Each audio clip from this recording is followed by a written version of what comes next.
મિત્રો માર્કેટનો છે ને બાપ પીસ આવ્યો છે, એકદમ જોરદાર ડિઝાઇનર ડ્રેસ છે અને આખું ઉપર છે ને કાશ્મીરી કામ ઉપર હેન્ડનું વર્ક કરાવેલું છે. હવે આ ઉપરનું ટોપ છે ને એમાં તમે અલગથી પ્લાઝો પણ જો સ્ટીચ કરાવી લો એક્સ્ટ્રા તમારે, તો બીજી રીતે પણ તમારે આ યુઝફુલ થાય ને એવો આ ડિઝાઇનર ડ્રેસ છે.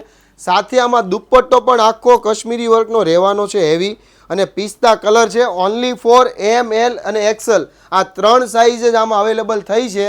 વહેલા તે પહેલાં તમારો ઓર્ડર બુક કરી લેજો. ફરી વખત આ રિપીટ નથી આવવાનો, કારણ કે કલકત્તાના ઓરિજિનલ ડ્રેસ છે. આ ખરેખર બીજી તમે મોટા શોરૂમમાં લેવા જશો ને તો ઓછામાં ઓછું 15,000થી તમારે સ્ટાર્ટ થાય ને એટલા રૂપિયા ચૂકવવા પડશે, પણ હું તમને એફોર્ડેબલ પ્રાઇસમાં આપી દેવાનો છું. ખાસ શગુનની વિઝિટ કરવા માટે તમારે ગૂગલ મેપમાં શગુન ડ્રેસીસ કતારગામ લખશો એટલે લોકેશન એડ્રેસ તમને મળી રહેવાનું છે. તમારા મિત્રોમાં પણ આ રીલ શેર કરજો, જેમના હમણાં પ્રસંગ આવે છે, ચાંદલા ચુંદડી મેરેજ, તો એમને પણ મળી રહે ડિઝાઇનર ડ્રેસ અને માર્કેટથી એડવાન્સ ડ્રેસ. થેન્ક યુ દોસ્તો.